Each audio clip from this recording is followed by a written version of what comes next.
thanks so much for joining us for today's Drawing for Adults class, brought to you by the Ann Arbor District Library and the Ann Arbor Art Center. Today I am so excited because we are kicking off our Inktober edition of the Drawing for Adults video series. So what that means is that each week this month, I am going to be offering you a week-long series of Inktober topics. So if you're not familiar with Inktober, Inktober was invented by an artist a little over 10 years ago, and it's basically a way for artists to keep each other accountable as well as just yourself to draw something every day in October. So, and with the theme of using ink to do so. So we are going to be doing our very own version here this month. So each week, make sure that you tune in for the following week's topics and the theme, and then create some kind of drawing that represents that. So your take on whatever the theme is. And we would really love to see what you make this month and always. So please tag your art on social media with hashtag AADLgram. That's hashtag AADLGRAM. So material wise, if you want to consider using something a little special for this project, I recommend Pigma micron pens. They come in various sizes with different types of tips as well, such as a brush type pen versus just these little fine tip points like this. So these are really fun, but you can also just use any ballpoint ink pens or Sharpies.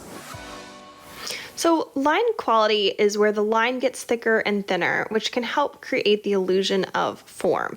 So you can see the apple that's there on the right, how it kind of gives the illusion of it having some kind of three-dimensional depth.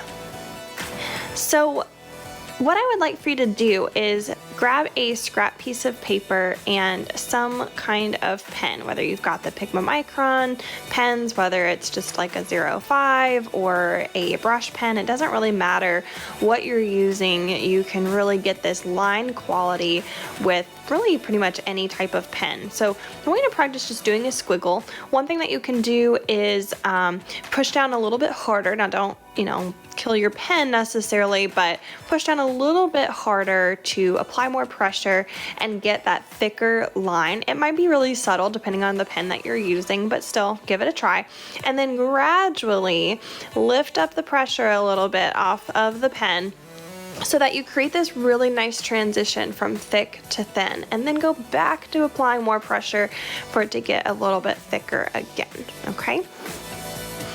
And then the next thing I want to talk about is how to create value with pens. So value is that sense of shading and fading it from dark to light.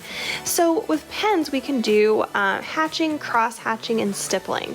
So hatching, you can see here, it's the use of lines going all in the same direction. And the more lines that you have closer and closer together, the darker it gets. And then the fewer you kind of just make it so that the lines are a little bit more separated as you go to create a sense of lighter value.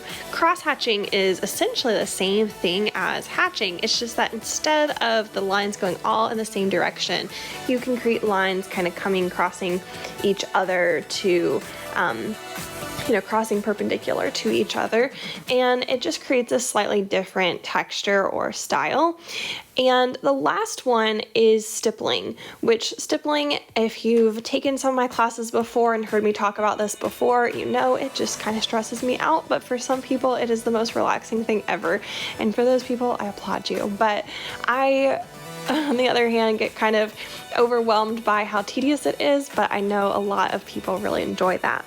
However, regardless of your preference here, go ahead, take your scrap piece of paper and your pen and test out all three of these techniques. You can pause the video so that you can take a closer look.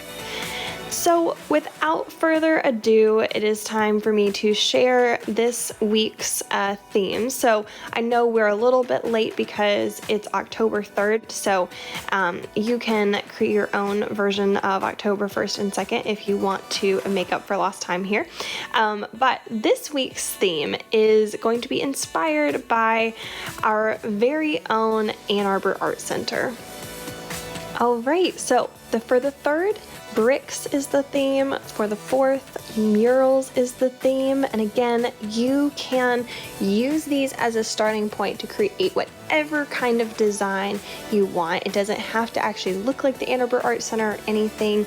That part is up to you of how you decide to, or what you decide to create based off of these starting points. This is for inspiration for you to create on each of these days some kind of work of art that is inspired by these themes here.